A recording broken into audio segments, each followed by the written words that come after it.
আসসালামু আলাইকুম। ঢাকা থেকে যুক্ত আমি কলি স্বাগতম করে নিচ্ছি আমার ছোট্ট চ্যানেলে। আজকের ভিডিওটি শুরু করলাম রান্না বান্না করে।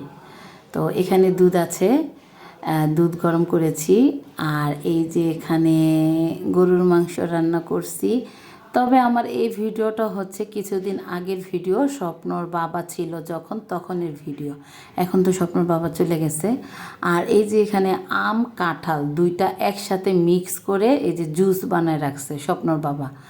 আর এখানে ভাত রান্না করছি, মানে উনি আম কাঁঠাল দিয়ে ভাত খেতে খুব পছন্দ করে। আর এখানে কিছু চাউলা কাঁঠাল, এগুলো আমরা মানে শুধু শুধু খাবো।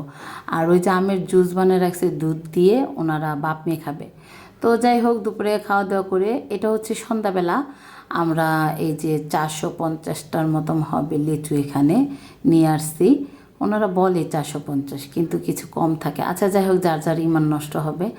তো এখানে কিছু আমার শ্বশুরবাড়ি দিব, কিছু আমরা খাবো লিচু। আর এখানে এই যে লিচু গুছানোর পরে এখানে আমি একটা বিট দিয়ে, বিট ফলটা যে আছে ওই বিট দিয়ে জুস বানিয়ে নিছি ব্লেন্ডার করে, মানে পেস্ট করছি। ওইখান থেকে এই যে নিয়ে নিলাম জুস। এটা হচ্ছে বিটের জুস। আসলে বিট খেলে কিন্তু অনেক ভালো।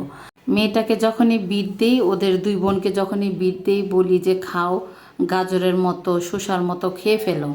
তো বলে কি, না আমরা খাবো না, ভাল লাগে না, গন্ধ লাগে। তো যার কারণে ওর বাবা বললো একটু জুস বানাই দাও, এক চুমুকে খেয়ে ফেলবে নাক বন্ধ করে। তো যার কারণে জুস বানানো হলো। তো ভালোই গেল দিনটা। আচ্ছা আচ্ছা, ভিডিও দেখা শেষে কিন্তু অবশ্যই লাইক কমেন্ট শেয়ার করবেন। ওকে, আল্লাহ হাফেজ।